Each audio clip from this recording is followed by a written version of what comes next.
अकोल्यामध्ये मोठेगावकर क्लासेसच्या समोर संभाजी ब्रिगेडच्या कार्यकर्त्यांनी आंदोलन केले आणि आरसीसीच्या बॅनरवरती शेण फेकून त्यांनी आपला निषेध व्यक्त केला। अकोला शहरामधल्या आरसीसीच्या कोचिंग क्लासेसच्या समोर मनसेच्या कार्यकर्त्यांनी काल हे आंदोलन केलं। बोर्डाला काळं देखील फासलं होतं। तर आज संभाजी ब्रिगेडचे कार्यकर्ते आक्रमक झाले। बॅनरवरती आणि या इमारतीवरती शेण फेकून त्यांनी रोष व्यक्त केला।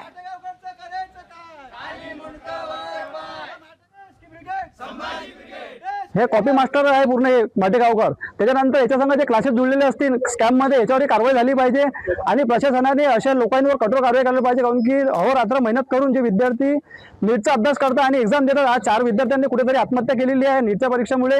तरीही प्रशासन जागृत होत नाही। प्रशासनाने अशावर कठोर कारवाई करावी। याच्यात कुठे प्रशासन कायद्याचं मतलब काय केलं? आज आम्ही शेण मारलं यांना, कारण की माटेगावकर इथं आहे नाही, तो अटक झालेला आहे आणि याचे जे चेले आहेत हे चेले अजून पळून गेले, कारण की गुरु त्याचा चेले पळून गेलेले आहे। म्हणून आम्ही आज बोर्डावर याचं शेण मारलं। कधी याच्यावर हे क्लासेस कधी बंद झाले नाही अकोल्यातून, तर आम्ही हे क्लास फोडून टाकू।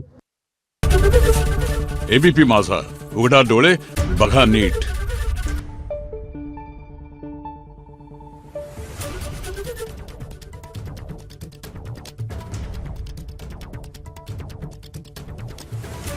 Thank you.